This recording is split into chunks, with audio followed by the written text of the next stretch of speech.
Muy buenas noches, estimados participantes. Bienvenidos una vez más a esta sesión de clase el día de hoy. En primer lugar, saludarlos a cada uno de ustedes que se han dado cita a esta sesión de clase en esta oportunidad para abordar cuestiones temáticas bastante interesantes relacionadas básicamente a lo que es el marco de la configuración de un delito, como viene a ser la conducción en estado de ebriedad, que es precisamente el tópico que nos convoca en esta ocasión, ¿no? Reitero nuevamente, el delito de conducción en estado de ebriedad. Cuando empezamos nosotros a hacer mención de este tópico del delito de conducción en estado de ebriedad, es importante establecer la famosa teoría del riesgo. Dentro de ello vamos a encontrar los riesgos permitidos y también los famosos riesgos no permitidos, ¿no? Que vienen a ser pues una serie de cuestiones importantes que debemos tener en cuenta. Por ejemplo, dentro de los panoramas de lo que vienen a ser los riesgos permitidos está el hecho de conducir un vehículo. De hecho, la conducción de un vehículo viene a ser un riesgo, ¿de acuerdo? Pero es técnicamente, doctores, un riesgo que se considera como riesgo, en este caso, permitido, ¿no? Ese es un riesgo permitido que debemos tener nosotros en cuenta, ¿ya? Ingerir licor. Conducir un vehículo también es un riesgo, pero es considerado también, reitero nuevamente, un riesgo permitido. Entonces, vamos teniendo estos factores elementales de lo que vienen a ser precisamente, doctores, la cuestión es de la naturaleza de los riesgos y como les señalo, técnicamente en este caso nos encontraremos ante un riesgo que es denominado el riesgo tolerado, el riesgo permitido o también considerado, doctores, como riesgo aceptado. Digamos en todo caso que eso viene a ser la naturaleza y las cuestiones de los riesgos, pero dentro de los panoramas propiamente de lo que vienen a ser los riesgos aceptados o los riesgos permitidos, ¿ya? En los parámetros de los riesgos de dicho que yo estoy comentando, debieren tener una serie de factores también. Primero, en el marco básicamente de configuración delictiva, ¿no? Los márgenes de configuración delictiva son amplias, hay que establecer lógicamente cada una de estas porque el delito de conducción en estado de ebriedad es un delito de peligro, ¿no? Es un delito de peligro en realidad. Es un delito de peligro, dicho sea de paso, peligro común también. ¿Y por qué es un delito de peligro común?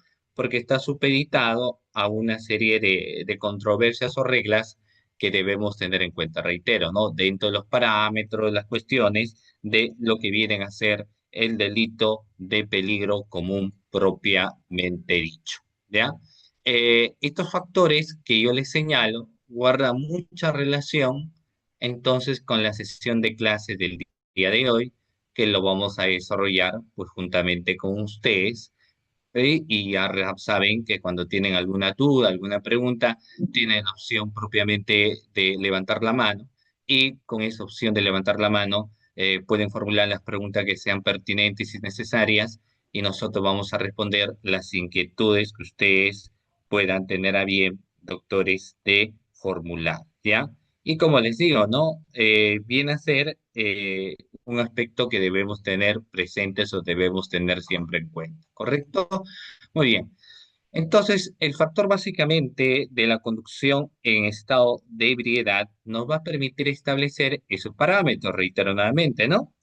Y que guardarán mucha relación con lo que precisamente estamos hablando en esta oportunidad, que, como les decía, forman parte de estas cuestiones delictivas. Bueno, la base normativa propiamente del delito de conducción en estado de ebriedad, a continuación lo vamos a manifestar para cada uno de ustedes. Por ejemplo, es importante establecer lo siguiente, el artículo 274 de nuestro ordenamiento jurídico señala fundamentalmente lo siguiente. Mira, vamos a ver.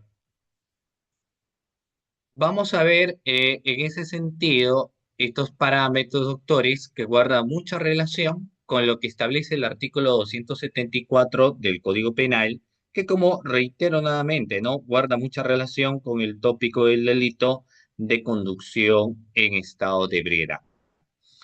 Existen una serie de riesgos que son considerados los famosos riesgos permitidos y también que pueden ser considerados como los riesgos no permitidos. Un riesgo permitido puede ser considerado también como un riesgo tolerado, un riesgo aceptado. Esa es la denominación, ¿ya? Esos son los parámetros de los riesgos permitidos.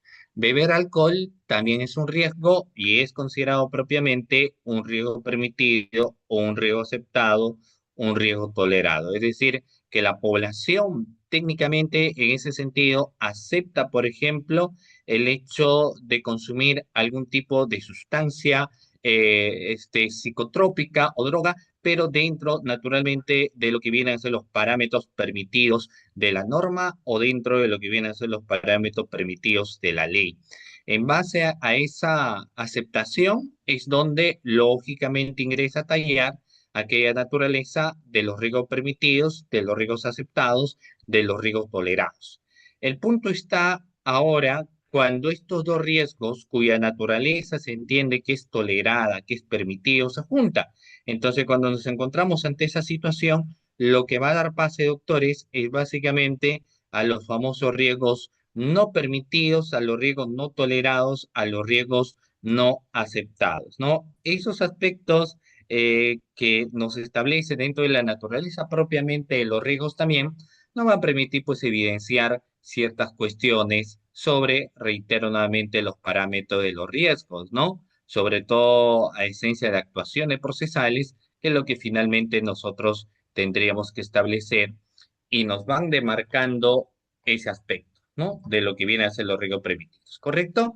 Entonces, la conducción en estado de ebriedad, que es lo que finalmente estamos señalando, nos permite básicamente, doctores, evidenciar esos parámetros, ¿no? Ya tenemos propiamente en ese sentido una base normativa en el marco del artículo 274 y me va estableciendo que es un delito de peligro, ¿no? Es un delito de peligro abstracto incluso también. ¿Y por qué nos señala un delito de peligro abstracto? Ese es otro punto que debemos tener en cuenta también, ¿no? O sea, cuando nos empieza a señalar la cuestión de los delitos de peligro abstracto.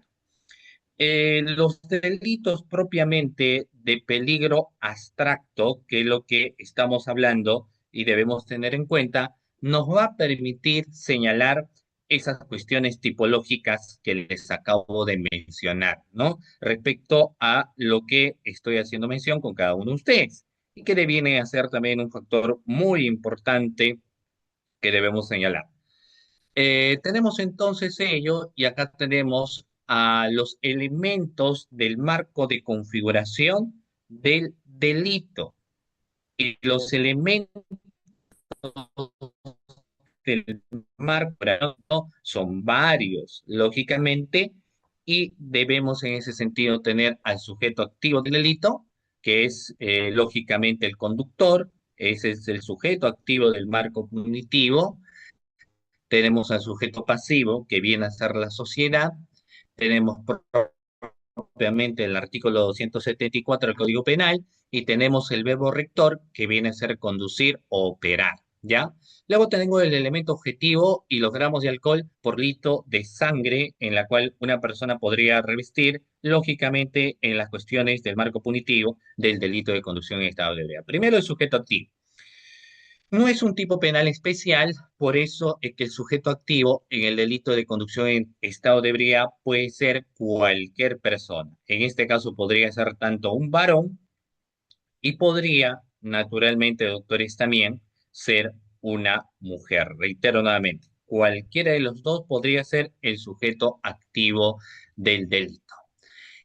No requiere un nexo de conexidad, por ejemplo, como sí podría suceder en el caso de lo que viene a ser, por ejemplo, los delitos de infracción del deber.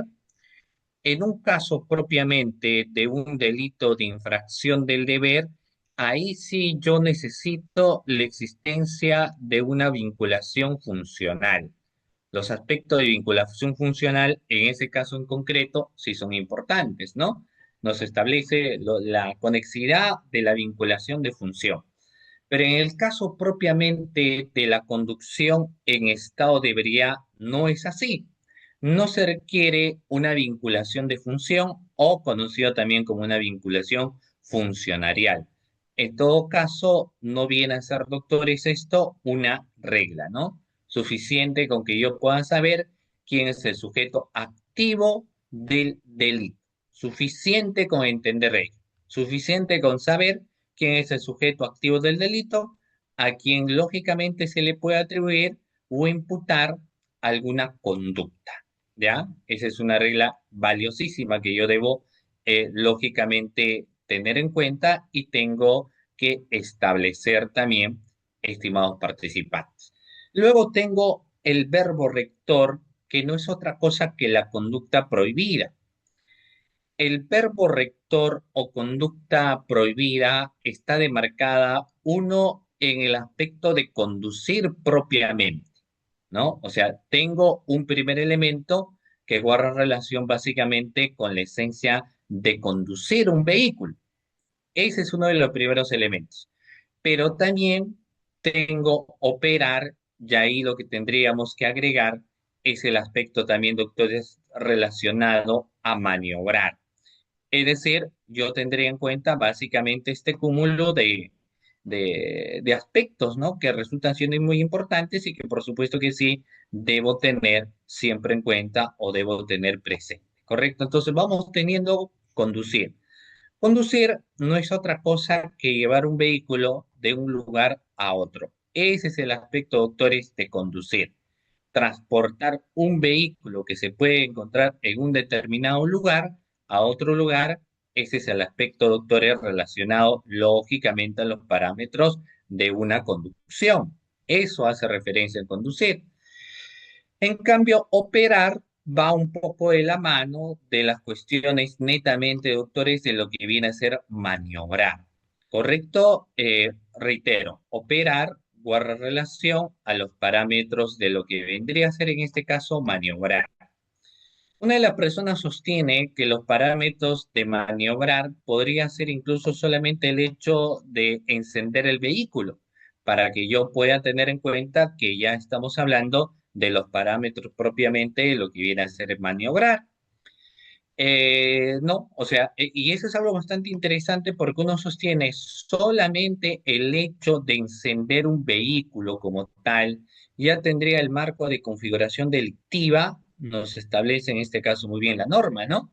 Y eso genera, por supuesto que sí, una serie de pronunciamientos, aspectos o conceptos que siempre debemos tener, doctores, en cuenta, ¿ya?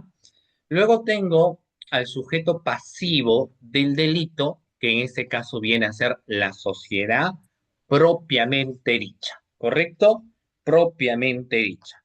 Entonces vamos a ver esos aspectos que yo establezco y que les voy señalando, ¿no? Como viene a ser estas cuestiones de comportamientos, como les digo, primigenios que yo debo tener en cuenta. Muy bien. Entonces, el sujeto pasivo es la sociedad. Y eso es algo que nosotros debemos tener presente, a la sociedad. Enmarcado lógicamente por el individuo, enmarcado lógicamente por la persona, ¿ya? El ser humano. Y eso es algo que debemos tener en cuenta. Entonces, hay que ver eso. Muy bien.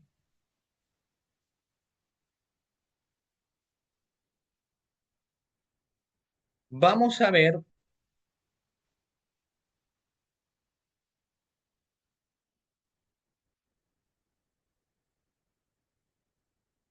vamos a ver entonces ese aspecto, muy bien, que debemos señalar. Muy bien. Y eso es lo que finalmente nos termina a nosotros estableciendo esos factores que guardan relación también, doctores, con lo que viene a ser pues el elemento objetivo, que son los gramos de alcohol en la sangre, y eso se puede advertir a través de lo que viene a ser, por ejemplo, doctores, la tabla de alcoholemia, ¿correcto? Y nosotros tenemos pues dentro de la tabla de alcoholemia lo que es señalado como el primer periodo, como el segundo periodo, como el tercer periodo, cuarto periodo o quinto periodo propiamente, estimados doctores, ¿correcto? Si la persona se encuentra en el primer periodo, significa que se encuentra sobrio. Hay personas que podrían haber consumido algún porcentaje de alcohol, pero que no les ha subido, entonces nos hace establecer que el nivel en el cual esta persona se encuentra es un nivel de estar sobrios. No se encuentran ebrios. La persona propiamente se encuentra sobrio, porque no ha ingerido ningún tipo de sustancia psicotrópica, porque no ha ingerido alcohol alguno, en este caso, por eso es que se encuentran sobrios. Ya el segundo periodo me establece que la persona se encuentra ebria. Entonces, ya dentro de los factores de señalar ebrio, lógicamente esta persona tiene ciertos gramos de alcohol en la sangre. Por eso es que nos establece el marco de ebriedad propiamente, y ojo, estamos hablando del segundo periodo. En el caso del tercer periodo existe una polémica porque nos habla propiamente de la ebriedad absoluta. ¿Correcto? Nos habla de la ebriedad, y ese es el parámetro que debemos tener en cuenta, nos habla de la ebriedad de naturaleza absoluta, me dice la norma. Eh, entonces, lo que nos va dando a colación de que existirían ciertas posibilidades en que la persona podría encontrarse, doctores, en ebriedad absoluta, ¿ya? Sin embargo, yo considero que cuando alguien se encuentra lógicamente en el parámetro de ebriedad absoluta, no creo que podría ni siquiera llegar a un parámetro, digamos, de poder desplazarse o irse de un lugar a otro lugar, porque me parece que sería muy complicado. Sin embargo, la norma me establece la precisión de que si se encuentra la persona en un tercer periodo, el tópico que le corresponde es ebriedad absoluta y que de una u otra forma esta persona sería consciente de las cosas que va realizando, ¿de acuerdo? De las cosas que va señalando. ¿Ok? Y esos son los parámetros en todo caso que nos van en todo caso señalando en un aspecto primigenio. ¿Ya? El otro aspecto del cuarto periodo me establece, por ejemplo, que la persona se encontraría en una naturaleza de ebriedad, pero una ebriedad en el vínculo de estado de inconsciencia. Y en el caso del estado de inconsciencia, lo que nos establece que la persona no puede discernir la realidad. Seguramente ustedes han visto los aspectos de la teoría del delito y se ha establecido dentro de ello la existencia de cada uno de los elementos propiamente de la teoría del delito. Pero incluso, muy bien, hay preguntas, luego vamos a responder las preguntas. Pero incluso dentro de estos elementos propiamente de la teoría del delito, el primer elemento que los tripartitas establecen es la acción propiamente. La acción no es otra cosa que un comportamiento que una persona podría realizar. Eso viene a ser, doctores, la acción. Pero esa acción que vamos en todo caso estableciendo para cada uno de ustedes y que viene a ser un parámetro también bastante interesante, ojo con lo que les señalo, ¿no? En los aspectos de lo que viene a ser la acción, nos establece distintos parámetros donde no existirá propiamente, doctores, la acción como tal. Y cuando establecemos estos parámetros de lo que son la inexistencia de la acción como tal, debemos, doctores, tener en cuenta una serie de aspectos primordiales. Ya debemos tener en cuenta una serie de aspectos fundamentales. Y eso es algo que debemos siempre, doctores, tener en cuenta para cada uno de ustedes. ¿Ya? Nos dice que existirán tres causales en las cuales no va a existir acción como tal. Una de ellas es la que he conocido como la fuerza física irresistible como tal, ¿de acuerdo? El otro nos habla de los estados eh, de inconsciencia que podría ser producto de la ingesta de algún tipo de sustancia psicotrópica o haber ingerido, por ejemplo, alcohol. Entonces, ya sea sustancia psicotrópica o haber ingerido alcohol como tal, lo que va a remarcar, doctores, es que nos vamos a encontrar propiamente en lo que viene a ser un estado de inconsciencia como tal. Entonces voy encontrando, pues, doctores, estos elementos, ¿no? ¿Correcto? Ok, doctores, vamos a ir encontrando cada una de la naturaleza de estos elementos que estamos señalando. El último será el acto reflejo. ¿Qué es lo que sucede en el tópico de la conducción en estado de ebriedad como tal?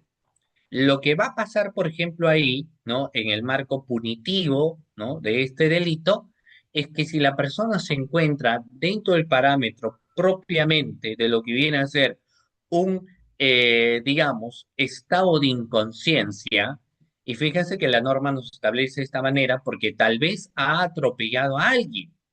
Si atropelló a alguien, lógicamente significa que ha generado, muy bien, lesión a una persona. Muy bien, lesión a una persona. Acaba de atropellar, por ejemplo, a alguien. Cuando eso sucede, y eso hay que tener que precisarlo, doctores, no existirá una responsabilidad a título de dolo de la persona. ¿Por qué? Porque su actuar habrá sido producto de lo que viene a ser un estado de inconsciencia como tal. Reitero, acá nos encontraremos ante un tópico propiamente, doctores, de lo que viene a ser un estado de inconsciencia como tal, que termina siendo también un elemento de configuración bastante interesante y hay que señalar, doctores, ¿ya? Entonces, y el último periodo, que es el quinto periodo, me habla de cometílico. Entonces, ninguna persona, en teoría, podría llegar, doctores, al quinto periodo como tal, ¿ya? Vamos a ver, acá tenemos un pequeñito cuadro de comparativo respecto al marco punitivo también. Sobre los límites de alcohol, ¿no? Hay un cuadro comparativo para, en ese caso, establecer si la persona se encuentra en un estado de inconsciencia como tal, o tal vez no se encuentra en un estado de inconsciencia como tal. Como les decía, esta es una regulación propiamente que sí lo encontramos dentro de nuestro herramienta jurídico, pero básicamente en el artículo 274, cuando nos hace mención, doctores, del delito de conducción en estado de ebriedad. Acá tenemos un pequeño ejemplo para ustedes y lo estamos pues visualizando de esta manera, ¿no? Miren, sobre la conducción en estado de ebriedad. Tengo básicamente aquí la ingesta de alcohol en la sangre, pero que está demarcado, por supuesto, en una descripción primigenia de lo que es el artículo 274 del Código Penal. Porque lo que me dicen, ¿no? Es a la regla, básicamente lo siguiente, en el marco por lo menos de descripción. El que encontrándose en estado de ebriedad, ya los médicos han establecido un marco de concepto sobre lo que se entiende el estado de ebriedad. Es un estado producto de la ingesta de, obviamente, alcohol, en donde a la persona le es imposible, doctores, poder discernir una realidad. Muy bien, entonces vamos a ver en ese sentido lo siguiente. Miren, ¿ah? Y que suele ser una regla muy importante también, porque me dice, la ingesta de alcohol en la sangre a una persona no le permite discernir la realidad, porque lo que vamos a encontrar en ese caso en concreto es un desequilibrio del aparato motriz de un individuo. Por eso es que muchas personas cuando han ingerido alcohol empiezan a zigzaguear. Seguramente ustedes han visto algunas personas, ¿no? Entonces, no pueden mantener incluso el equilibrio al momento de desplazarse, al momento de caminar por algún lugar. Es imposible que puedan desplazarse, ¿no? Y hay lógicamente un desequilibrio motriz, pero también puede existir un desequilibrio sensorial, es decir, un desequilibrio de los sentidos de la persona que no sabe a cabalidad lo que está haciendo, lo que está realizando, porque les reitero nuevamente, existe un desequilibrio al momento, por ejemplo, de poder desplazarse de un lugar a otro lugar, encontramos ese desequilibrio como tal. Entonces, eso es lo que en definición o en concepto se va a entender como estado de ebriedad como tal. Ese estado de ebriedad, sin embargo, a efectos probatorios, se va a medir a través de la presencia de alcohol en la sangre de un individuo. Y dentro de ello, ya en el marco de conceptualización del artículo 274 del Código Penal, nos va estableciendo sobre todo estos aspectos interesantes sobre lo que se va a entender por condición de estado de ebriedad, pero básicamente cuando se establece el estado de ebriedad con razón a la presencia de alcohol en la sangre. Cuando ya establecemos esos parámetros, muy bien, eh, hay que tener en cuenta esas situaciones que yo les empiezo a señalar, ¿correcto? Muy bien, del artículo 274 del Código Penal en la conducción en estado de ebriedad. Me dice entonces el que encontrándose en estado de ebriedad, pero la presencia de alcohol en la sangre de un individuo suele ser variante.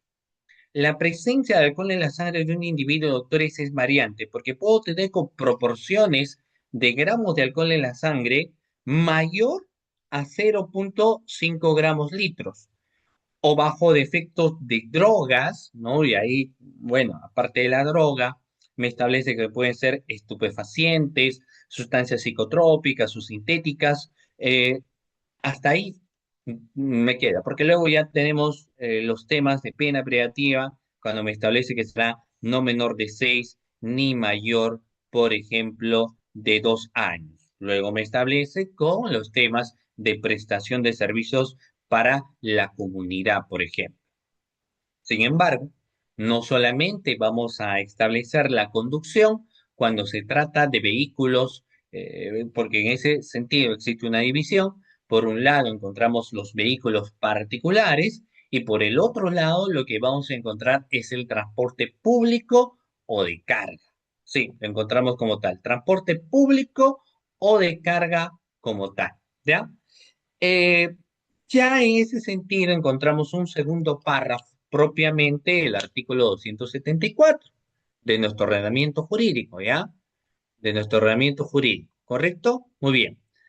Donde fundamentalmente vamos a ver acá cuando la gente presta servicios de transporte público de pasajeros, mercancías o carga en general, y aquí ingresa lo siguiente porque me dice encontrándose en estado de ebriedad con presencia de alcohol en la sangre en proporción superior a 0,25 gramos litro de alcohol en la sangre, por supuesto que sí, o bajo los efectos de drogas tóxicas, estupefacientes, sustancias psicotrópicas o sintéticas, por ejemplo. Entonces, como que la norma, en ese sentido, ya pues me va poniendo a colación algunas cuestiones interesantes, sobre todo en los márgenes de cómo es que podría ir estableciéndose primigeniamente también esta cuestión de los marcos punitivos de la conducción en estado de ebriedad, que es la que estamos sosteniendo en esta oportunidad. ¿Ya? Muy bien, entonces me dice así, ¿no? Y luego me habla de la P. Entonces, eh, yo tengo aquí dos cosas. Primero, que en el 274 me establece los gramos de alcohol en la sangre, que la única forma de poder determinar cuántos gramos de alcohol en la sangre tiene un individuo solo será posible, doctores, a través propiamente de lo que viene a ser una tabla de alcoholemia como tal. Es decir, la tabla de alcoholemia es la que sí me va a señalar, doctores, los periodos en la que la persona se encuentra con proporción o gramos de alcohol en la sangre. Reitero, ¿ah? Solo y solo sí, doctores, a través del examen de alcoholemia como tal. Si no existiera un examen de alcoholemia, entonces sería prácticamente imposible poder determinar los gramos de alcohol en la sangre que una persona tiene. De hecho, nosotros sabemos que existen dos tipos de prueba.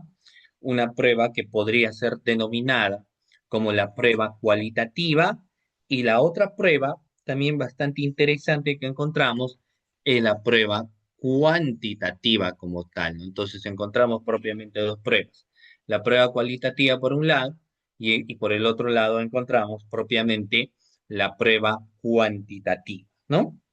Eh, y eso determina a través de ello los gramos de alcohol en la sangre que una persona podría tener, digo, ¿no? Porque, ¿y por qué digo podría tener? Porque como todo está sujeto, por supuesto que sí, a los parámetros también de una investigación, ¿ya? Bueno, ya esto vamos a ver. Ya. Ok, voy a dejar de compartir estas PPTs para luego hablarles, por supuesto, de lo que viene a ser el proceso inmediato, por ejemplo, y demás, que es la naturaleza también de nuestra sesión de clase, para darles otros parámetros más sobre la conducción en estado de ebriedad, ¿correcto? Es decir, darles otros panoramas también importantes relacionados a ello, ¿correcto? Muy bien. Entonces, hasta aquí estamos viendo que lo que resulta siendo interesante, doctores, es cuando la persona tiene los gramos de alcohol en la sangre para determinar propiamente la conducción en estado de ebriedad en la cual naturalmente una persona se podría encontrar, ¿ya?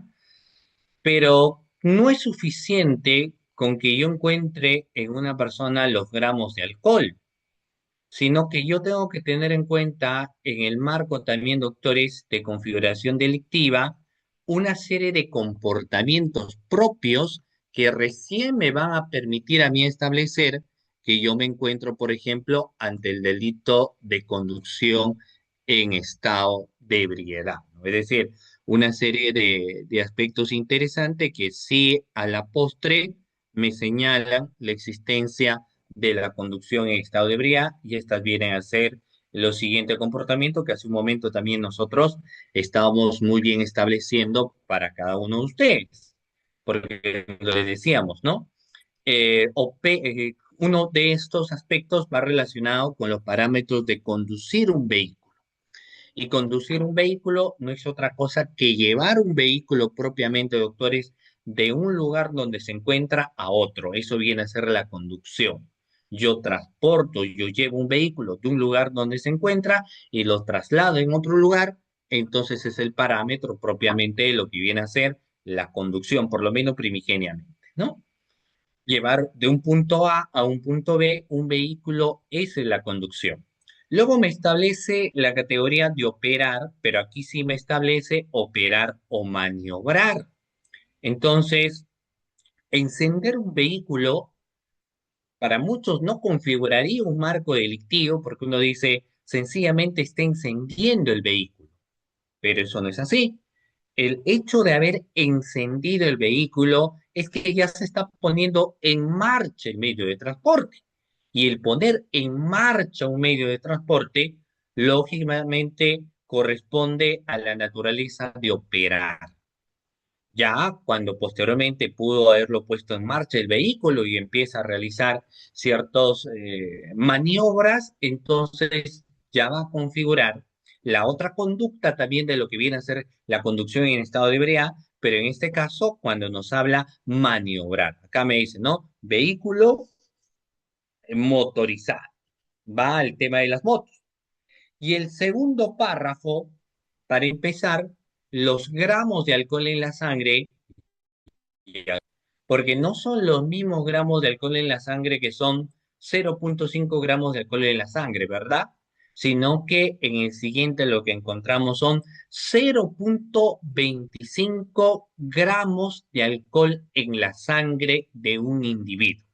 Que como anteriormente lo hemos señalado, la única forma que debemos tener en cuenta es a través, por supuesto que sí, del examen que se realiza y a través de la prueba de alcoholemia que se puede tener. Entonces, eh, va a encajar el 0,25 gramos de alcohol en la sangre, que va dirigido fundamentalmente para el agente, es decir, el sujeto activo, que presta servicios de transporte público de pasajeros, mercancías de carga en general, encontrándose en estado de ebriedad. Y ahí también podríamos señalar a quienes poseen, por ejemplo, también los vehículos particulares. Los vehículos particulares y luego lo que devienen son, por supuesto, los gramos de alcohol en la sangre en la cual un individuo podría tener. Correcto. Bien, entonces aquí ingresa ese punto y luego, como primigeniamente para un marco de imputación del delito de conducción en estado de ebriedad, resulta siendo necesario también establecer en la tabla de alcoholemia los gramos de alcohol en la sangre. Entonces, nuestra tabla de alcoholemia, que dicho sea de paso, es de manera piramidal, ¿no? De menos a más, nos establece, doctores, lo siguiente. Vamos a ver acá. Arriba podemos encontrar el marco de concepto que es la tabla de alcoholemia y posteriormente a ello lo que encontramos son los famosos periodos de la tabla de alcoholemia. En total vamos a encontrar, doctores, 5 periodos de la tabla de alcoholemia. Reitero, 5 periodos de la tabla de alcoholemia. El primer periodo, para entender de la tabla de alcoholemia, me dice que es subclínico.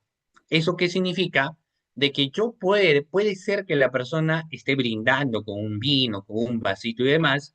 Entonces, de 0.5, de 0.1 a 0.5, yo tengo el nivel subclínico. El nivel subclínico, lógicamente, no enmarca un tema de responsabilidad penal, por lo menos en el concepto del delito de conducción en estado de ebriedad, que podrían ser delitos ajenos a la conducción en estado de ebriedad, es una posibilidad. Porque si luego me dice opero, maniobra, por ejemplo, un vehículo fuera de los límites permitidos, si no respeta las señalizaciones de tránsito, lógicamente es una afectación y podemos estar hablando también de aspectos de puesta en peligro. Pero para el caso concreto del delito regulado en el artículo 274 del Código Penal, resulta siendo necesario que el sujeto activo o el agente del delito tenga que haber ingerido alcohol. Y no será el primer periodo, porque si es el primer periodo, 0.1 a 0.5 es nivel subclínico y por ende no existirá reproche penal, doctores. ¿Correcto? Subclínico, no existe reproche penal. Ya el segundo periodo sí nos trae los márgenes de responsabilidad de naturaleza penal. Y aquí en el segundo periodo ya voy a encontrar 0.5 gramos litros de alcohol, en el caso, por ejemplo, de motocicletas y demás, pero superior, estamos hablando de gramos de alcohol en la sangre de manera superior. Y en el segundo párrafo del artículo 274 del Código Penal, me dice que la proporción de alcohol en la sangre de un individuo tendrá que ser superior a 0.25 gramos. A 0.25 gramos de alcohol en la sangre que una persona posee, ¿no? Y como eso se determinará probatoriamente a través de la tabla de alcoholemia como tal. Entonces, segundo periodo sí tiene relevancia penal. Segundo periodo sí existirá, doctores, responsabilidad en la conducta. En el segundo periodo. El tercer periodo, doctores, también tiene responsabilidad de naturaleza penal. Ojo, doctores, con esto. Tercer periodo también encontraré responsabilidad de naturaleza penal. Ahora, el punto es que en este tercer periodo como tal, lo que encuentro, doctores, es básicamente la ebriedad absoluta. Entonces ahí ingresa un punto bastante interesante, me parece a mí, si yo me encuentro en un tercer periodo, que es ebriedad absoluta como tal, la gran interrogante es si yo me encuentro en tercer periodo con ebriedad absoluta, ¿sería posible de que yo tenga el control motriz, de que yo pueda desplazarme del punto A al punto B, del punto B al punto C, que yo pueda irme de aquí para allá, porque ahí ingresa el tema, ¿no? La regla del concepto anterior que nosotros establecíamos y que guardaba mucha relación con lo que venía a ser el concepto de ebriedad, decíamos que es un desequilibrio que existe a los factores motrices y cognitivos de una persona. Lógicamente, en una menor escala. Sin embargo, cuando establecemos ya el tercer periodo de la tabla de alcoholemia, la regla me establece que esto viene a ser ebriedad absoluta. En pocas palabras, la persona no podría estar de pie, o sea, zigzaguearía al caminar y ahí ingresaría el punto si incluso podría ser suficiente como para poder operar el vehículo primigeniamente. Operar el vehículo primigeniamente consideramos, lógicamente, el no. Sin embargo, no todo organismo de las personas responde igual. Hay personas cuya ingesta de alcohol en la sangre, ¿no? Incluso en proporciones menores, hacen que ni siquiera se dé cuenta de lo que está realizando. Y en otros aspectos, la ingesta de alcohol, ¿no? En grandes cantidades, en aquellos lugares donde las fiestas son costumbristas, por ejemplo, incluso no van haciendo efecto en el organismo, porque tal vez esta persona ya está habituada a estar en un contexto donde naturalmente las personas beben y beben y no recae sobre esta persona una afectación. Sin embargo, reiteraba nuevamente que aquí la regla es de que nos va a establecer, correcto, el examen de dosaje etílico que podría haberse desarrollado inmediatamente o la prueba de Whitman cuando ya ha pasado un tiempo atrás también para poder determinar si en la fecha de los hechos la persona se encontraba ebria o no se encontraba ebria. Ese es el tercer periodo. El cuarto periodo, las proporciones de alcohol en la sangre en un individuo, en el caso del cuarto periodo, nos establece el punto de diferencia de 2,5 a 3,5 gramos de alcohol en la sangre. Y de esa diferencia de 2,5 a 3,5 gramos de alcohol en la sangre es lo que establece la grave alteración de la conciencia. Y eso es lo que hace un momento hemos señalado, porque cuando alguien ingresa en grave alteración de la conciencia, no puede discernir la realidad. Aparte que tampoco podría caminar, ¿no? Porque eso sería la grave alteración de la conciencia. Sin embargo, ya la norma ha establecido que existe un grado de posibilidad que alguien se encuentre, por ejemplo, en cuarto periodo, y que en ese grado de posibilidad de la existencia propiamente del cuarto periodo, en la cual esta persona, por más que ha generado lesión a un transeúnte, ha ocasionado la muerte de un transeúnte, si encontramos cuarto periodo, encontraremos grave alteración de la conciencia. Y en la naturaleza de lo que viene a ser las causas de inexistencia de acción, la grave alteración de la conciencia es y acarrea un tema de inimputabilidad. Es decir, lo que vendrá a ser es una eximente responsabilidad penal. Es una eximente responsabilidad penal. El cuarto periodo. Pero ha lesionado a alguien, ha atropellado a una persona, acaba de generar lesiones, incluso la muerte de alguien. Correcto. Pero como está en cuarto periodo, el cuarto periodo, doctores, establece grave alteración de la conciencia y por consiguiente, como es grave alteración de la conciencia, no existirá sobre ese caso en concreto un tema de reproche penal por el cuarto periodo en el cual se encuentra. El quinto periodo a la cual nos establece que ningún individuo y ninguna persona podría llegar porque el quinto periodo, doctores, son niveles de proporción de alcohol en la sangre que son superiores a 3,5 gramos de alcohol en la sangre. Lo que en un efecto teórico nos establece que nos encontraremos en el famoso coma etílico. Lo que nos va señalando es que el hombre promedio, por lo menos, ¿no? El hombre promedio no podrá llegar de ninguna manera, doctores, al quinto periodo, porque esto significará que se encontrará en coma etílico. Eso significará el coma etílico como tal, ¿correcto? Muy bien. Vamos a ver hasta aquí, habiendo llegado prácticamente,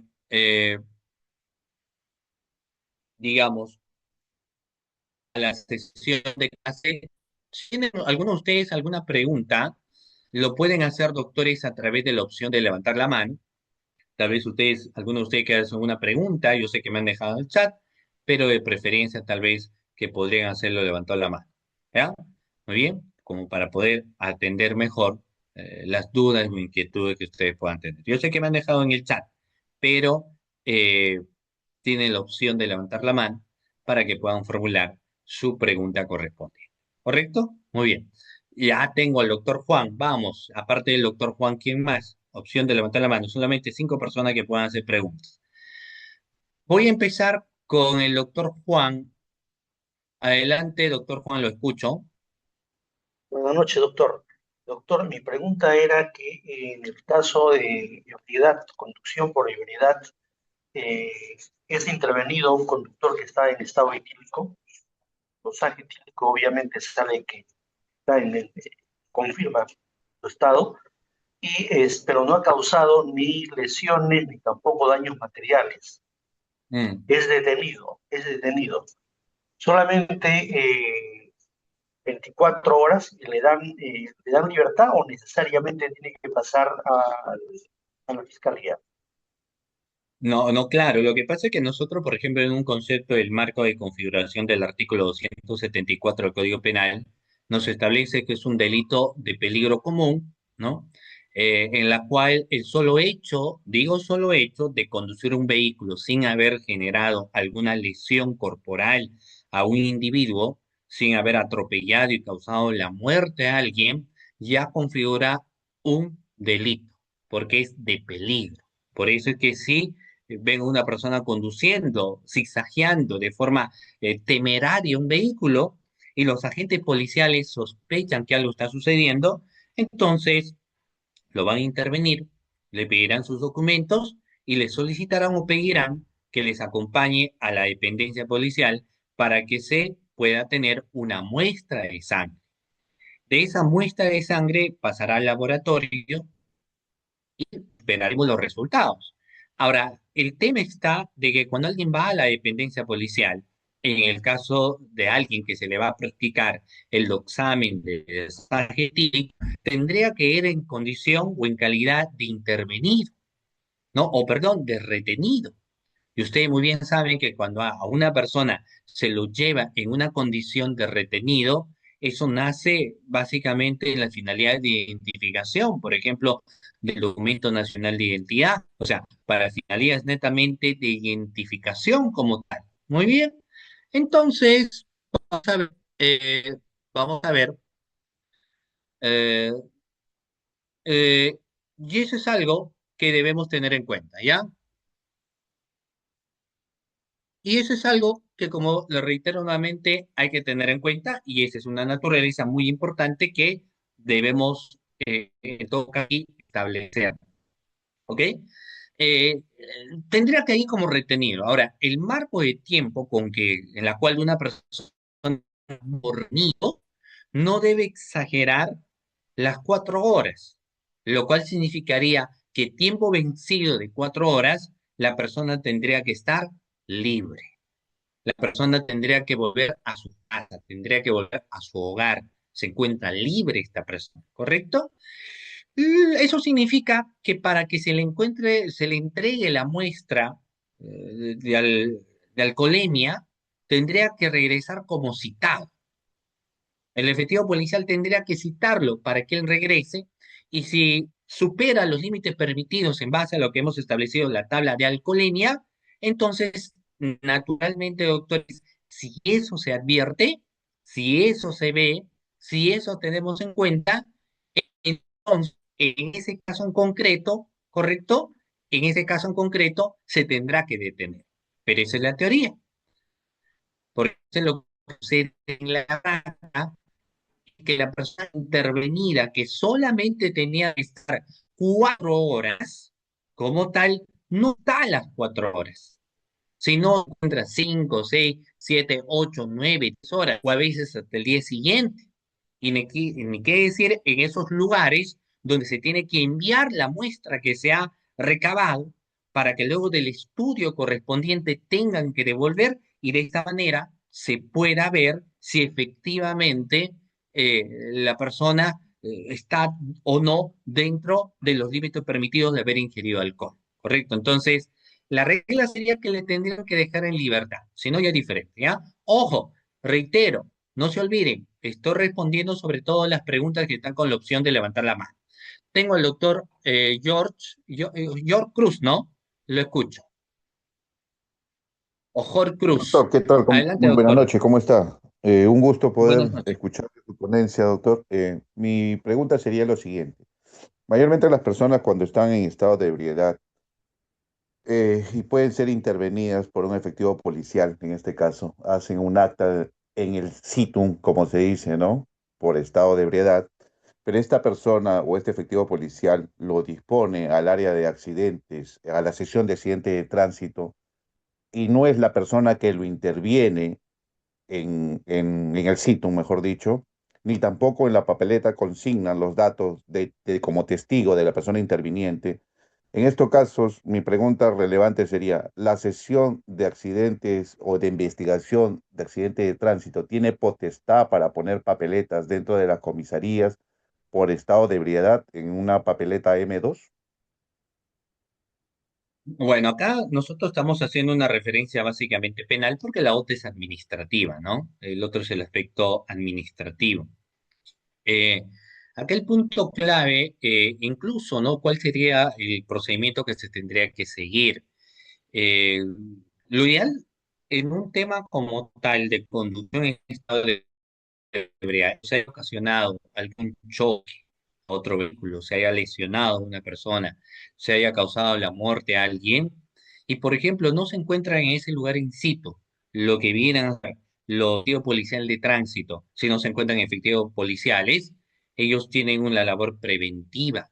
Pero que en esa labor preventiva, donde efectivamente sí podrían realizar una intervención, si por ejemplo se ha realizado un choque más, pero los idóneos para poder poner las papeletas y demás, por ejemplo, ¿no?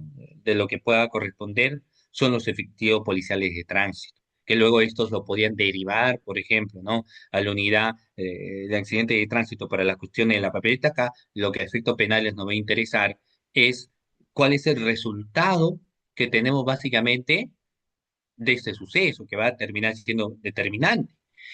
Primero, si la persona, por ejemplo, conducía a excesiva velocidad, lo intervenimos y va a ser muy interesante ver si la persona consumió o no consumió alcohol.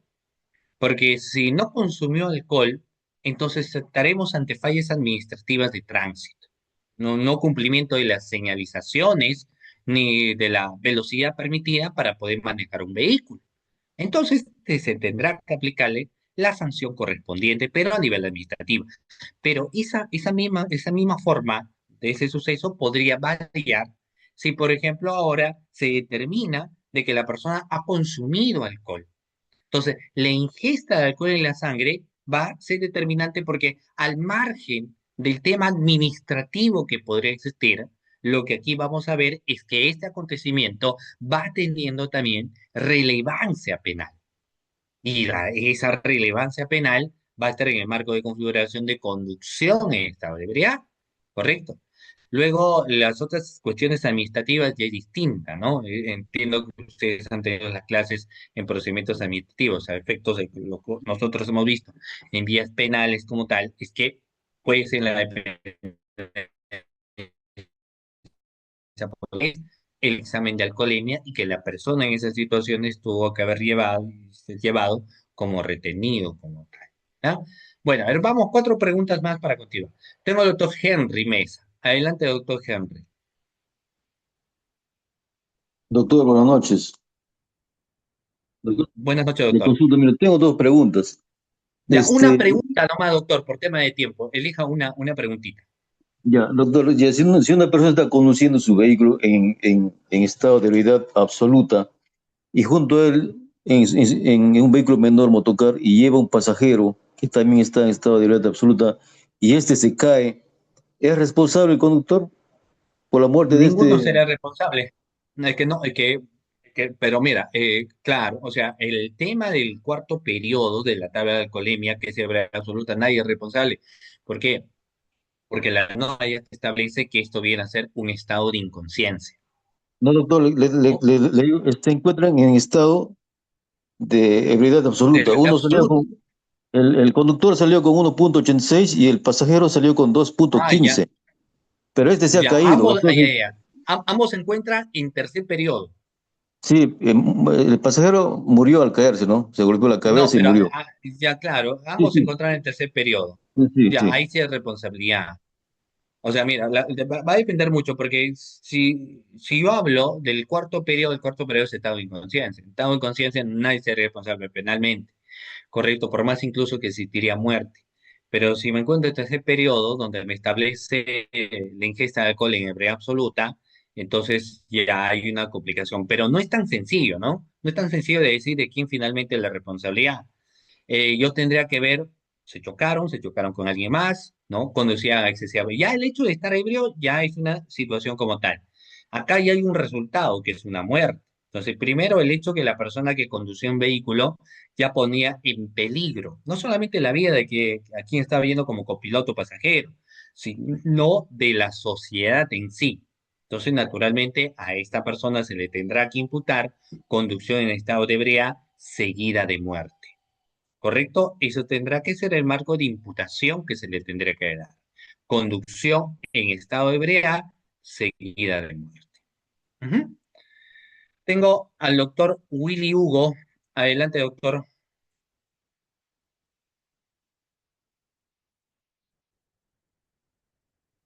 El doctor Willy Hugo, a ver, le voy a solicitar que pueda activar su audio. Ah, ya, adelante, doctor Willy. Doctor, buenas noches. Quería consultar, doctor, respecto al resultado del certificado de dosaje etílico, si si este resultado fuera por debajo dentro del marco normativo, o sea, si hablamos de servicio público, por debajo de 0,25 y si hablamos de servicio particular, por debajo de 0,50.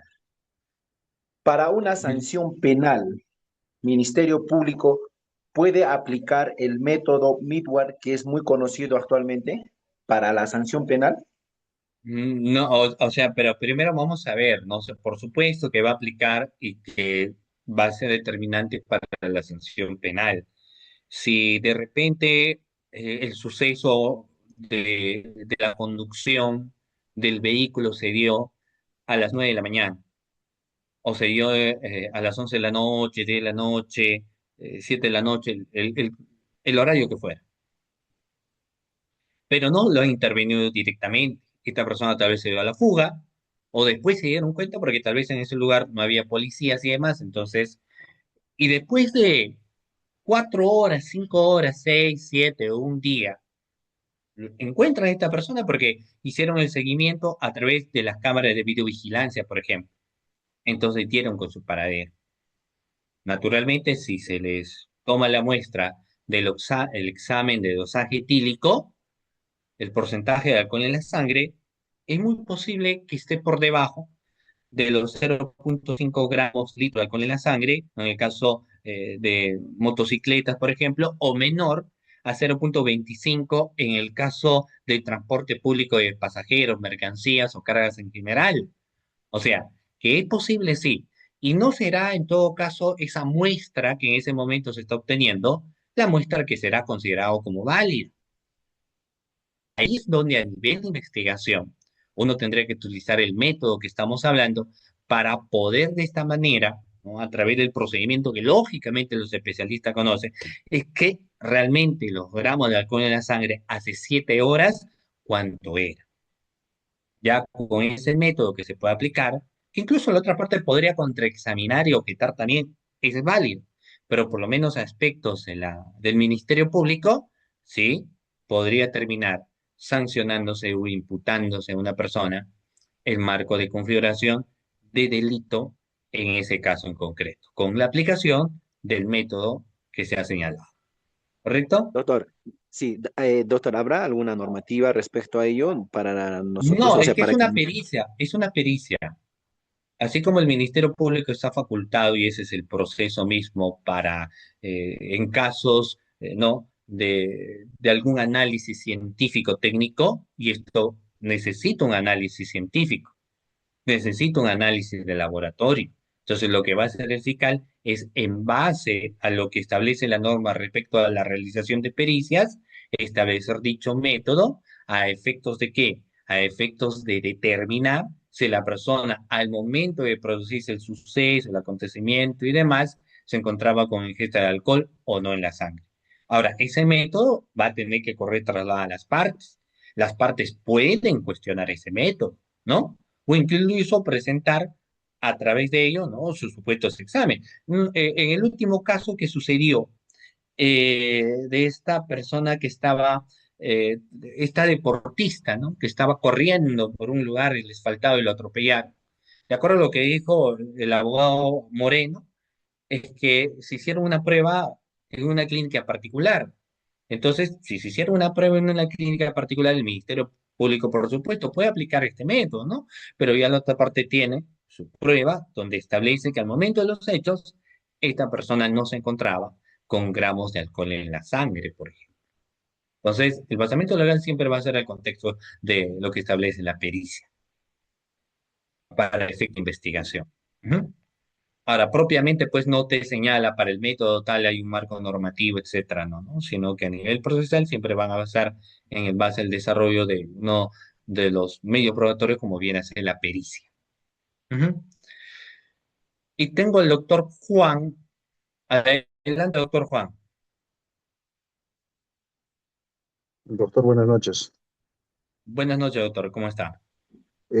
Solamente para corroborar, es verdad que cuando una persona se encuentra en estado de inconsciencia o en el cuarto periodo, es eximente de responsabilidad, ¿no? En casos de comisión de delitos, pero en este caso, en conducción de vehículos, también se exime de responsabilidad, encontrándose en ese periodo de haber ingerido alcohol, o sea, en el cuarto periodo. Gracias, doctor. Sí, sí, porque mire, acá yo les voy a mostrar, vamos a ver, este recurso de nulidad, que es la número 1377 de 2014 Lima. ¿Qué pasó con el recurso de nulidad número 1377-2014 Lima? Precisamente se estableció el análisis del cuarto periodo. En ese análisis del cuarto periodo, la Corte Suprema, ¿no? Hubo un caso, lógicamente, de conducción, pero en el caso concreto de la ejecutoria, lo excluye de imputabilidad. No es que el procesado estuvo ebrio al momento del hecho, no, eso no está en tela de discusión, él sí estuvo ebrio, pero la cantidad de alcohol que esta persona había ingerido fue en tal volumen que la intoxicación lo condujo a un estado grave de alteración de la conciencia, por lo que se le tuvo que absolver al acusado por cuanto al momento de los hechos estuvo ebrio, pues según el dosaje etílico tenía superior a 2,5 gramos de alcohol en la sangre, ratificando cuando una persona tiene más de 2,5 gramos de alcohol en la sangre, se encuentra en grave alteración de la conciencia y por tanto la persona es inimputable por ese cuarto grado de alcohol, ¿no? De la tabla de alcoholemia. Entonces se encuentra en un estado de inconsciencia como tal nos establece. Yo creo que ese punto, yo particularmente me genera pues una serie de, eh, una posición, porque estos gramos de alcohol en la sangre lo han sacado en base al hombre promedio. Eso significa que al común denominador de las personas, una proporción de alcohol en la sangre superior a 2,5 gramos litro haría que no se dé cuenta de lo que está realizando, de lo que está haciendo. Por eso es que establecería el tema del hecho de ser eh, inimputable, porque se encuentra en dicho periodo. Sin embargo, mi posición es un tanto más clínico, sin ser médico, por supuesto, pero que cada persona, considero y creo que todos nosotros concordamos con esto, de que no todas las personas responden lo mismo al estímulo de haber ingerido alcohol. Hay personas que con pequeños gramos de alcohol en la sangre, ya prácticamente no se dan cuenta de lo que hacen. Y existen otras personas que han consumido bastante alcohol, pero que todavía sí siguen siendo conscientes de lo que van haciendo y de lo que van realizando. Por eso es que particularmente considero que es bastante, no digo subjetivo, pero es variable establecer los gramos de alcohol en la sangre de un individuo. ¿Correcto? Muy bien. Ok, y para reforzar un poco más, es que nosotros debemos revisar y leer el recurso de nulidad, la 1377-2014 Lima, que es precisamente la que me establece lo que les estoy haciendo mención. ¿Ya? Y vamos con el otro Carlos. Adelante, doctor Carlos.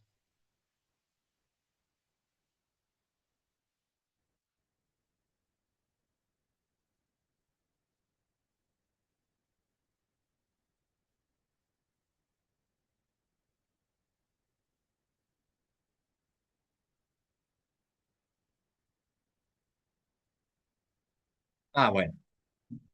Ah, aló, doctor, lo escucho.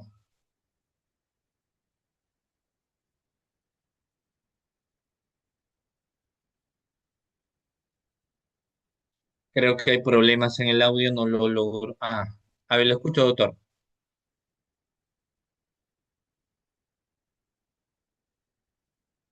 No lo logro escuchar.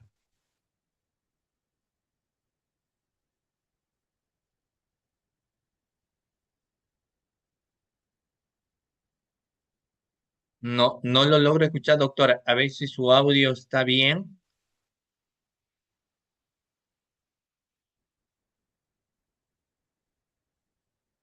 Ujú.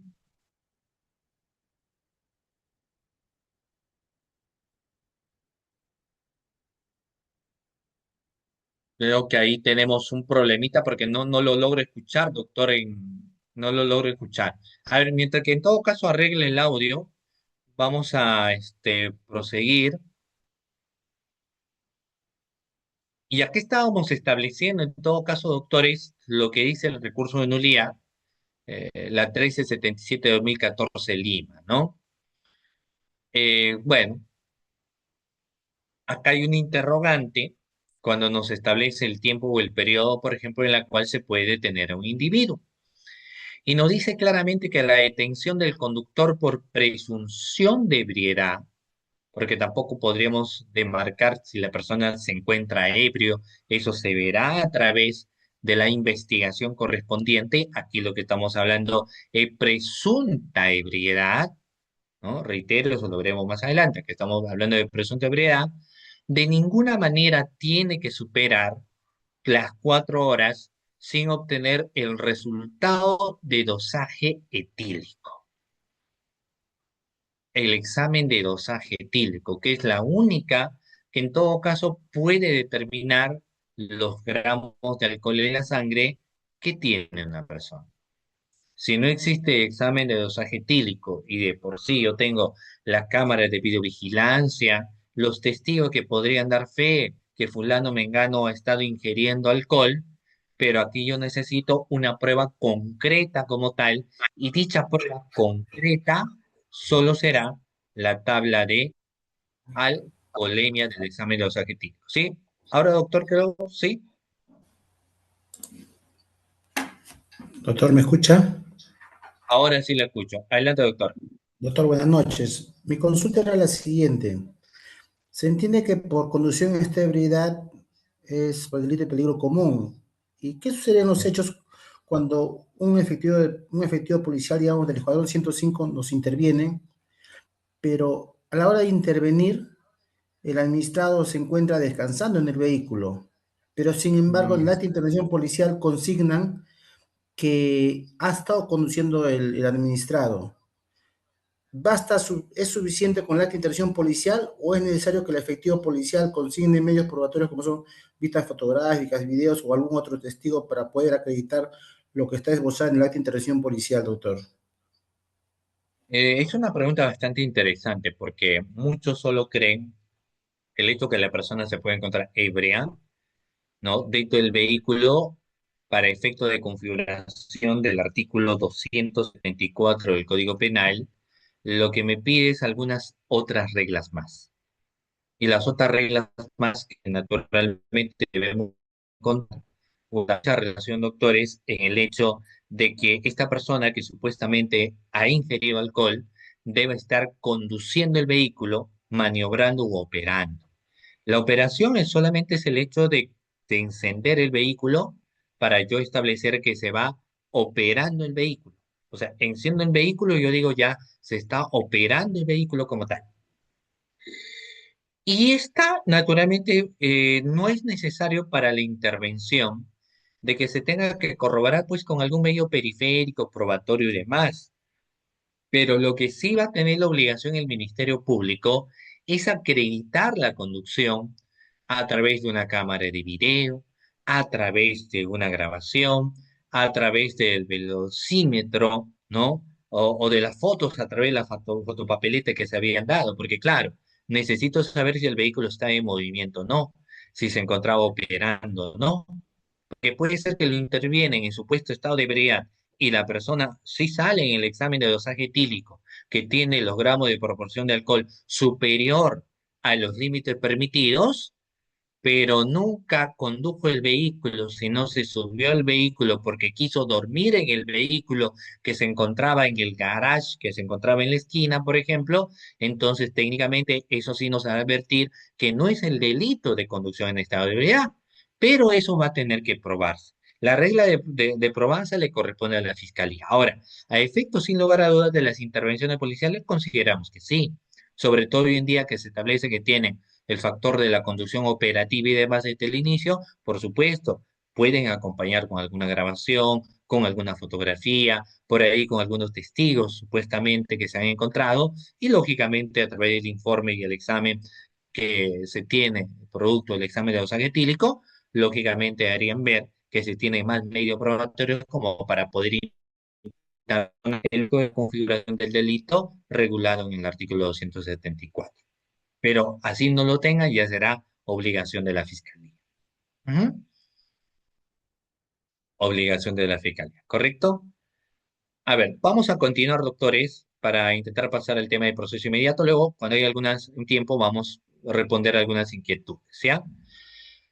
Eh, Acá hay un marco básico respecto a la temporalidad en la cual una persona se podría encontrar como detenida. Marco de temporalidad en la cual una persona se podría encontrar como detenida. Es decir, la detención del conductor por presunción de ebriedad no debe superar las 4 horas sin obtener resultados del examen de dosaje etílico como tal. Reitero, la detención del conductor por presunción de ebriedad no debe superar las 4 horas sin obtener el resultado de dosaje etílico como tal.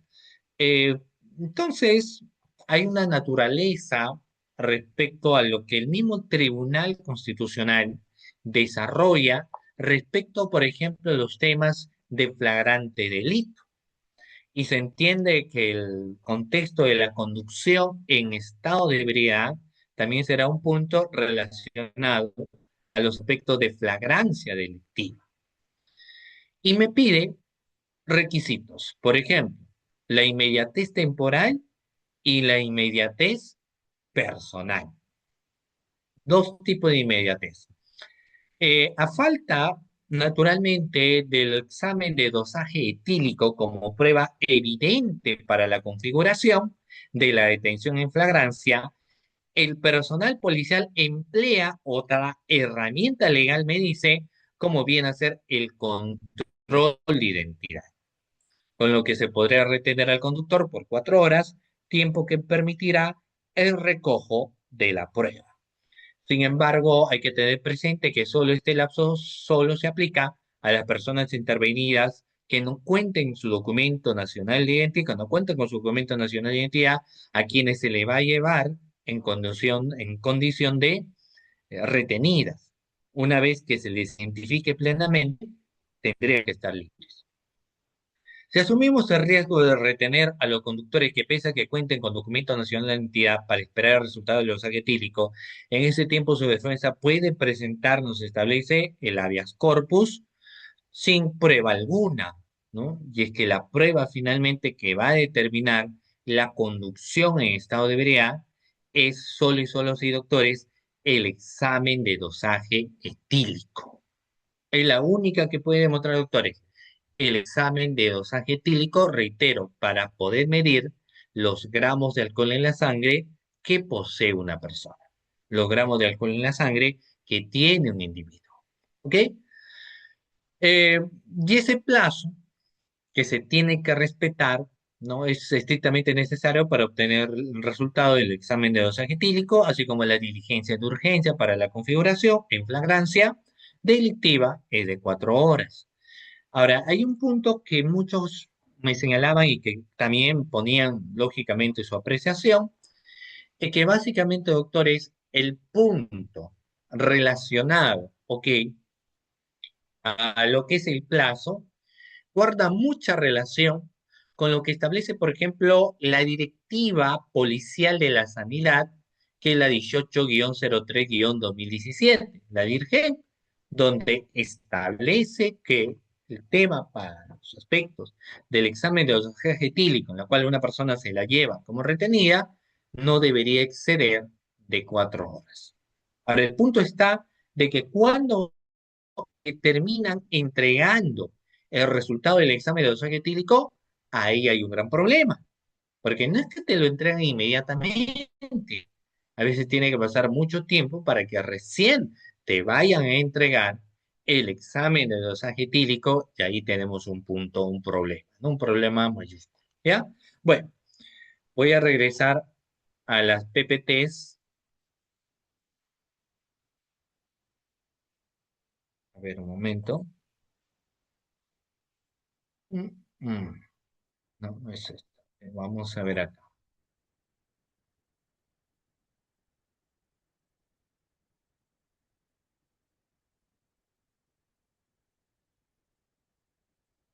Ok,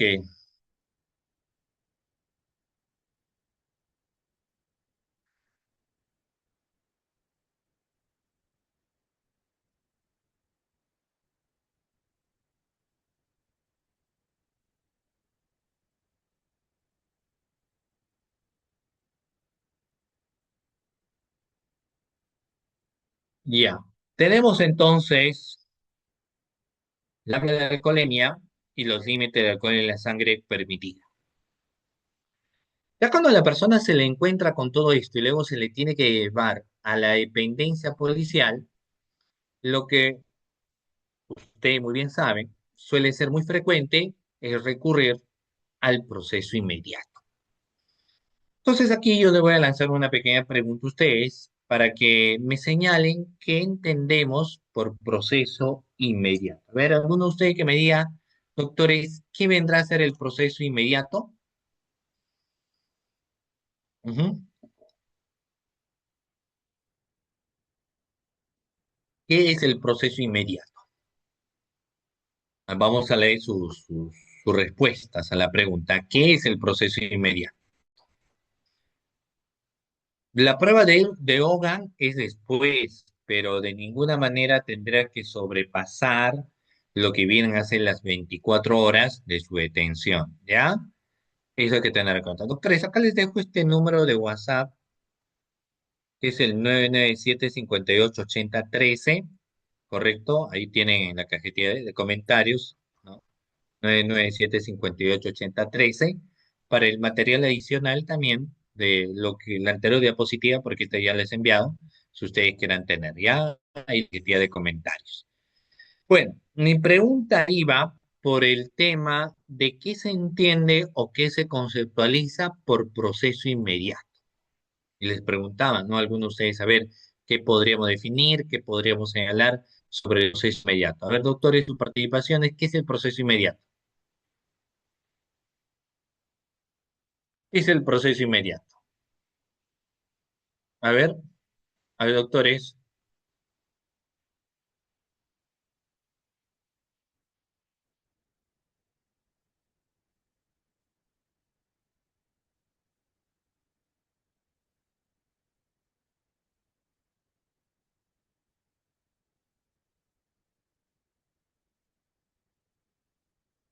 ¿Mm?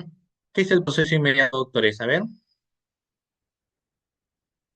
es un proceso especial, ya. Es un procedimiento especial rápido, me dicen, ¿correcto? Pero vamos a ver qué más definimos por inmediato. Es la incoación ante las unidades de flagrancia, es un proceso abreviado que se salta de la etapa intermedia. Claro, un poco para precisar, porque nosotros muy bien sabemos que tenemos proceso común de 3 etapas, ya es bien más, bien conocidas, creo yo, obviamente por todos nosotros, pero que tienen su tiempo de duración para arribar a la solución propiamente de una controversia, para arribar a la solución de un conflicto. Entonces, tengo esas etapas, por supuesto, pero toman su tiempo. Yo lo que necesito es arribar a la solución de una controversia en el menor tiempo posible. Y para que eso sea así, naturalmente, doctores, tendríamos que ocurrir el proceso inmediato, que dicho sea de paso también forma parte de lo que se conoce como los mecanismos de simplificación procesal, o lo que se señala también, doctores, como las salidas alternativas como tal. ¿Correcto? Muy bien. Entonces, sigamos aquí sosteniendo. Me dice, entonces, el proceso inmediato en el marco de definición es un proceso especial simplificado que se prescinde de las etapas de investigación preparatoria propiamente dicha y de lo que viene a ser la etapa intermedia como tal. ¿Ya? Se desprende de ello. Se aplica ante la evidencia de un aspecto de flagrancia o suficiencia probatoria. Y aquí tenemos lo que en la regla de procedibilidad de lo que viene a ser la flagrancia delictiva, ¿no? Empezamos estableciendo lo que viene a ser en sí flagrancia. Y quienes van a detener en una situación de flagrante delito son los efectivos policiales. Y el Código Procesal Penal así lo establecido. Los efectivos policiales podrán detener a una persona sin la existencia de mandato judicial, lo van a detener, pero solo en las situaciones de flagrante delito.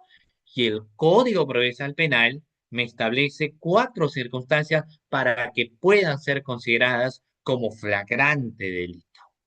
Cuando se sorprende a una persona al momento de la comisión del delito, cuando los efectivos policiales llegan instante después de la comisión del delito, cuando por alguna sindicación terminan identificando quién es el delito y el otro por presunción. Entonces tengo 3 aspectos en los cuales se puede proceder a la detención de un individuo, a la detención de una persona. Y en el caso de la conducción en estado de ebriedad, esto es posible. Esto se va a dar en la conducción en estado de ebriedad, porque se va a sorprender, bueno, con una persona de manera temeraria, zigzagueando a una velocidad fuera de los límites permitidos. Entonces vamos a encontrar, por supuesto, grandes probabilidades de que la persona se encontrará ante la conducción en estado de ebriedad. Pero, obviamente, habiéndole sacado muestra del examen de dosaje etílico, la única forma, la muestra del examen de dosaje etílico. Ok, pero bueno, entonces tenemos, y también el aspecto probatorio será, por supuesto, doctores, a través del examen de alcoholemia. Vamos a ver, bueno, ya el artículo 446, nos vamos aquí al Código Procesal Penal, y el artículo 446 me habla en el libro quinto precisamente de los procesos especiales y me habla en la sección primera, en el artículo 446, lo que vienen a ser los supuestos de aplicación. Y los supuestos de aplicación son variables, no son un solo supuesto de aplicación, son varios los supuestos de aplicación, que naturalmente, doctores, podríamos nosotros encontrar, reitero, en el supuesto de aplicación, ¿no? Ya hemos dicho, flagrante delito, que es la que va a guardar mucha relación. En el caso de la conducción en estado de ebriedad, pero tenemos la confesión en base también a lo que establecen las reglas procesales, ¿no?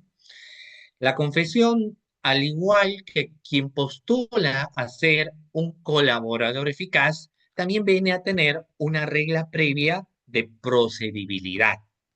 O sea, lo mismo que la confesión en el caso, por ejemplo, de quien postule a ser un aspirante a colaborador eficaz, que guarda mucha relación en la aceptación del hecho y la aceptación de la imputación del delito. Usted acepta el hecho correcto, pero usted también tendría que aceptar la imputación del delito y eso son reglas de procedibilidad, ¿no? Ya luego, para que la confesión como tal pueda tener un valor probatorio, porque si me habla de un valor probatorio, se tiene que presentar o prestar en presencia del juez, el fiscal, de que la persona no tenga ningún tipo de anomalía psicológica o psíquica que me haga evidenciar que tal vez es un mitómano compulsivo, es decir, una persona tendiente a decir falacias, mentiras. Es posible. Entonces necesito la prueba efectivamente para determinar si eso o no es un mitómano compulsivo. Luego que esa propia voluntad que la persona tenga de confesar, no se le puede imponer y decirle usted tiene que confesar. Esto significa que si desea confiesa o si autores no presta ningún tipo de confesión y está en todo su derecho de no querer confesar y no poder obligarle, por supuesto, a que confiese. Y a la última, que no puede considerar que tal vez es innecesaria porque nos dice que la confesión tendría que ser de naturaleza sincera o espontánea. ¿Ya? Bueno, el proceso inmediato en el caso del marco de configuración del delito de conducción en estado de ebriedad que hace un momento nosotros estábamos estableciendo, va a tener también una vía procesal, o va a tener, mejor dicho, en estos aspectos, doctores, que les acabo de señalar, una vía procedimental como tal. La vía procesal o la vía procedimental que yo les voy a señalar, doctores, es de la siguiente manera. La vía procesal siempre va a iniciar, doctores, con el aspecto de la detención.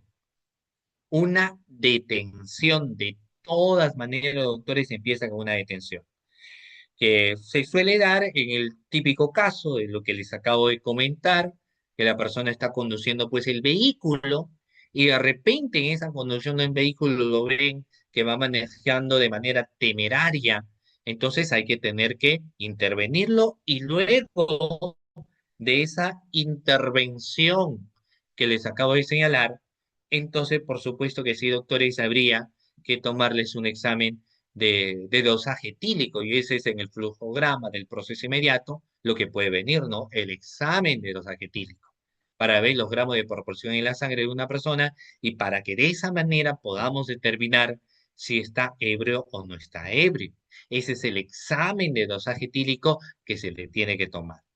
Y luego tenemos el requerimiento de proceso inmediato, que hay que elaborar para ello la carpeta y por supuesto el representante del Ministerio Público hará dicho requerimiento, que en este caso es el requerimiento de proceso inmediato.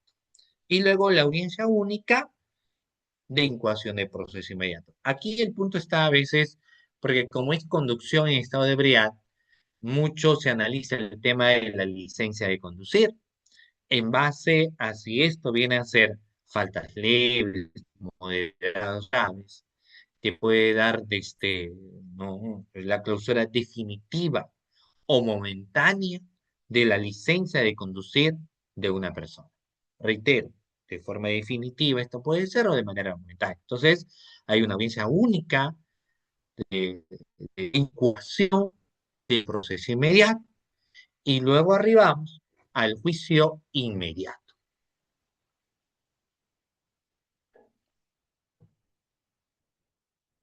Ya el juicio inmediato, doctores, tiene también su propia particularidad, ¿no? Su propia regla del juicio oral y en la cual uno puede arribar también a ciertos medios o formas como la conclusión anticipada, digamos, de juicio, ¿no? en todo caso, aceptando, más que el tema de que la persona haya ingerido alcohol o no alcohol, porque yo creo que a través del examen de dosaje etílico no hay mucho ahí que se pueda discutir, porque si yo tengo ya los gramos de alcohol en la sangre fuera a los que la norma permite, entonces yo creo que no quepa duda, por lo menos en ese caso en concreto, como yo para poder establecer ¿no? la situación de embriaguez que esta pueda tener. Lo que en todo caso sí va a guardar discusión está relacionado básicamente a las conductas que esta persona podría haber realizado al momento del marco de configuración del delito de conducción en estado de ebriedad, como por ejemplo conducir un vehículo, que no es otra cosa que llevar del punto A a llevar al punto B, de operar o maniobrar.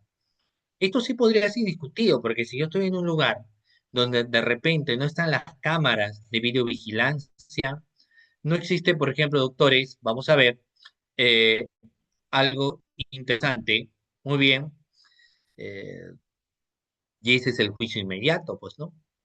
Eh, yo tendría que evidenciar que acepto el hecho que estaba conduciendo, operando o maniobrando el vehículo para efectos, por ejemplo, doctores, de configuración delictiva. ¿Ok? Muy bien. Siguiente. La prueba de alcoholimetría. Vamos a ver acá cómo es esto de la prueba propiamente, doctores, de alcoholimetría, ¿no? Yo les voy a señalar acá un poco para tener en cuenta, doctores, esta situación. ¿Qué me dice? Para empezar, este documento, porque sí es un documento, constituye una prueba preconstituida. Hay una gran diferencia y aquí ingreso mi pregunta para que usted me puedan dar respuesta entre lo que viene a ser la prueba anticipada como tal y lo que viene a ser, doctores, la prueba preconstituida. A ver, ¿qué diferencia puedo encontrar yo entre la prueba anticipada, tal cual lo señalo, con la prueba preconstituida? ¿Alguna diferencia, doctores? Prueba preconstituida y prueba anticipada. A ver, diferencia, doctores, prueba anticipada y prueba preconstituida. De inicio no son iguales. ¿En qué recae la diferencia?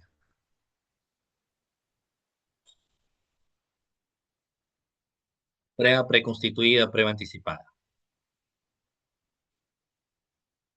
Hay diferencia, por supuesto, pero les establecía, ¿no? En qué consiste la diferencia entre una prueba preconstituida y lo que se conoce como una prueba anticipada. La propia naturaleza es distinta. En el aspecto de la prueba preconstituida no se puede reproducir dos veces. La prueba de alcoholemia se va a tomar en una sola ocasión. Ya cuando aplicamos luego el otro método para saber en cuánto tiempo la persona habría ingerido licor, es otro tema. Pero acá el punto concreto es que la prueba de alcoholemia como tal solo se realiza en una oportunidad. No hay dos oportunidades para realizar una prueba de alcoholemia, por eso es que se establece que es una prueba preconstituida. La prueba anticipada se dan por lo general en otro tipo de acontecimientos, donde yo tengo, por ejemplo, vamos a ver algo interesante, ¿correcto? Donde finalmente la persona podría eh, no haber ingerido alcohol, ¿correcto? Pero siempre las ingestas de alcohol vendrán a ser prueba preconstituida. En cambio, un factor de la prueba anticipada es cuando yo tengo un testigo cuya información es importantísima, pero por una serie de situaciones o motivos, circunstancias, lamentablemente este testigo que yo tengo no va a llegar a juicio oral porque tal vez posee una enfermedad. Entonces, no va a llegar este testigo al juicio oral, tiene una enfermedad, sin embargo, necesito su declaración y aplicamos en ese caso en concreto prueba anticipada como tal, ¿ya? Entonces, la prueba de alcoholometría es, en este caso, doctores, una prueba preconstituida. Su validez depende del cumplimiento estricto de los protocolos, de la cadena de custodia y de la calibración vigente del equipo utilizado por los peritos de criminalística policial. Bueno, acá un poco ingresando los roles, digamos, de los sujetos procesales, vamos a establecer el rol del Ministerio Público, en este caso ya como conductor jurídico, pues, de la investigación, y luego la audiencia propiamente, que es una audiencia de incoación de proceso inmediato. En el caso del rol del Ministerio Público, el fiscal ostenta el cargo de la prueba y debe incoar el proceso inmediato de forma obligatoria ante la suficiencia probatoria. Eh, ya diferente es el aspecto, lógicamente, de establecer otros parámetros, ¿no? Pero yo creo que aquí lo que sí es, bueno, la carga de la prueba y deben con el proceso inmediato, muy bien. Eh, claro, el proceso inmediato de forma obligatoria ante la suficiencia probatoria que se pueda dar, ¿no? Su función es asegurar que los elementos de convicción como el informe policial sean suficientes directamente a la etapa de juzgamiento. Vayamos a la etapa directamente de juzgamiento, ¿no? En caso de la audiencia de incoación, en esta sesión el juez de investigación preparatoria verifica que existan elementos de convicción evidentes para emitir la investigación común. Es el escenario ideal para las partes puedan proponer salidas alternativas, como el principio de oportunidad, no, depende también, hay que ver aquí, si es solamente una conducción en estado de ebriedad, o si es un tema de lesiones que se ocasionan, porque ya todos, lamentablemente se termina atropellando y quitándole la vida a alguien, ¿no? Uno de los casos más frecuentes, que en todo caso se suele dar en este tipo de situaciones, está en las salidas alternativas, pero básicamente en lo que viene a ser el principio de oportunidad. Esta herramienta, es decir, el principio de oportunidad, permite al imputado reconocer su falta y pagar una reparación civil a favor del Estado, doctores, muy bien, para archivar el caso. Se aplica siempre que no existan daños a terceros y el conductor no sea reincidente, evitando así el registro de antecedentes penales que pueden ser permanentes, ¿no? No a la reincidencia. Y acá tenemos pues esa discusión que se encuentra también entre el principio de oportunidad como tal, doctores, vamos a ver, o la terminación anticipada propiamente dicha también, doctor. Reitero, entre el principio de oportunidad, ok, y entre lo que viene a ser, doctores, la terminación anticipada, pero sobre todo en estos márgenes, digamos, del proceso que en todo caso vamos estableciendo también para cada uno de ustedes. Reitero, entonces yo tendría principio de oportunidad y por el otro lado, doctores, lo que yo tengo es terminación anticipada. En el principio de oportunidad, lo que nosotros vamos a mencionar es que no encontraremos, doctores, sentencia alguna. No hay sentencia, hay un pago de reparación y sobre todo es que aquí se limpian los antecedentes y hay que evitar en todo caso que una persona pueda tener pues varios antecedentes, ¿no? Que finalmente van de una u otra forma afectando pues, doctores, lo que viene a ser su hoja de vida. Muy bien, entonces vamos a ver eso. Eh, luego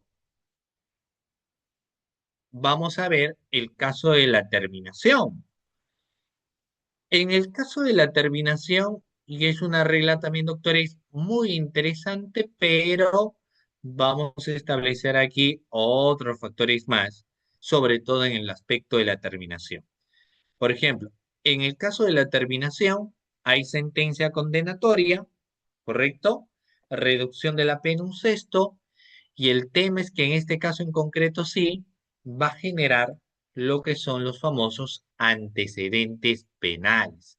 Aquí yo voy a tener antecedentes penales que podrían o se van, mejor dicho, ocasionar, ¿ya? Acá tengo una especie de un versus, ¿no? Que se da de uno al otro sin lugar a dudas, ¿correcto?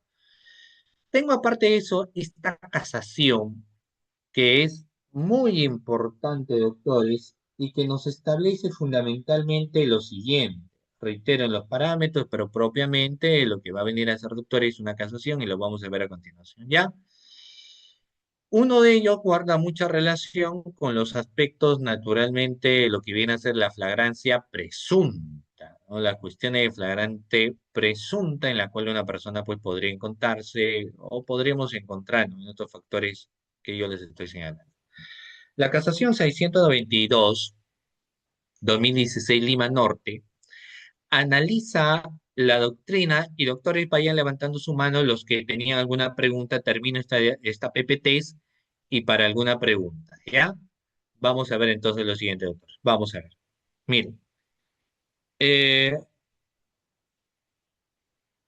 vamos a ver, estimados participantes, en este caso, fundamentalmente lo siguiente.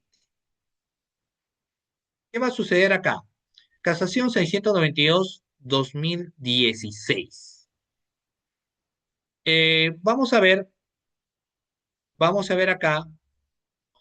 Me dice casación 692-2016, Lima Norte analiza la doctrina de la flagrancia, que básicamente es un factor también interesante que hay que tener en cuenta, doctores, y vamos a ver, ¿no? Alcance de la flagrancia presunta y su importancia básicamente en las famosas diligencias preliminares que se pueden efectuar, que se pueden realizar, ¿ya? Muy bien, y reitero, ¿no? Que guarda mucha relación con los aspectos, doctores, de la flagrancia presunta. Entonces, establece la obligación del proceso inmediato en delitos de conducción en estado propiamente, doctores, de ebriedad. Al ser un delito de peligro abstracto, de prueba técnica, es decir, el dosaje, no existe necesidad de una investigación preparatoria prolongada y obligando al fiscal, básicamente, de manera inmediata también, a actuar sobre todo, doctores, con lo que viene a ser la objetividad del caso. ¿Esto por qué? Porque a veces pues, se puede dar lamentablemente algunas situaciones donde alguien no actúa con objetividad, ¿no? Porque es relevante, evita dilaciones innecesarias en casos donde la evidencia que se tiene, doctores, sea una evidencia eminente, donde prácticamente yo ya no tengo que decir esto o lo otro porque es algo que se va suscitando y es algo que uno lo observa, lo ve, lo canaliza y lo toma en cuenta sobre todo, ¿ya? Y que son factores importantes. Vamos acá. Tengo la casación 2-2008, La Libertad, donde me dice puntualmente lo siguiente: determina que la apreciación subjetiva de policía sobre los signos de ebriedad es insuficiente para condenar. Exige obligatoriamente el examen de sangre o alcoholímetro para quebrar la presunción de inocencia, garantizando que el juez decida basándose en todos los datos científicos y no sospechas. Claro, no es el tema donde yo puedo decir, uy, me pareció que estaba ebrio, creo que estaba ebrio, parece, no. Aquí la regla es una regla objetiva, es decir, hay que establecer si se encontraba ebrio o no se encontraba ebria como tal. Esa es una información, por supuesto que sí, de naturaleza, doctores, objetiva. ¿Correcto? Muy bien. Vamos a ver acá. Ok. A ver, doctores, quienes no habían hecho pregunta y querían hacer la pregunta a través de la manito arriba.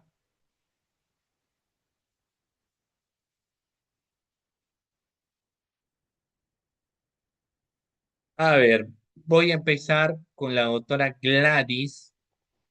A ver, voy a habilitarle la opción.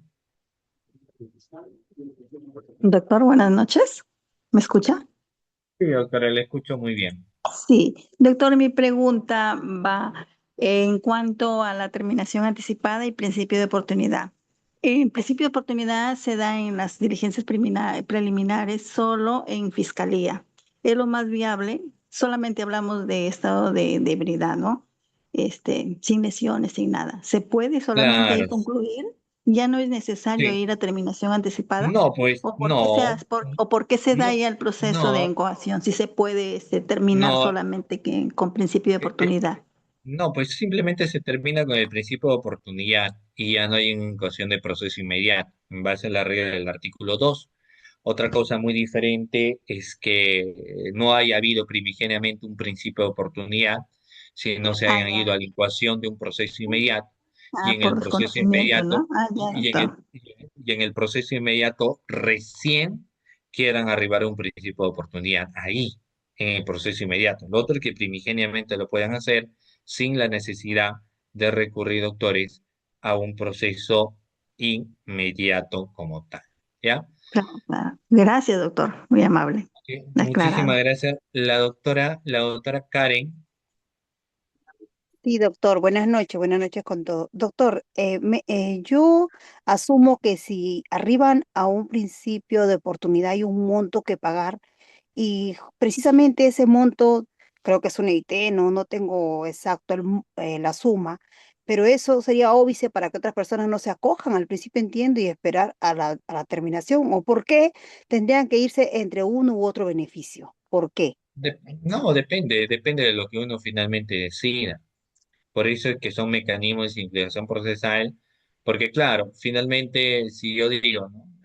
Mi defendido, como hace un momento un doctor lo planteó, mi defendido jamás estuvo conduciendo el vehículo, estuvo ebrio nada más, nunca operó, y sin embargo vinieron los efectivos policiales, lo llevaron a la mala, le sacaron el examen de alcoholemia y arrojó que estaba en tercer periodo, y le están imputando conducción en estado de ebriedad. Entonces yo no tengo por qué arribar ni a un principio de oportunidad, ni a una terminación anticipada.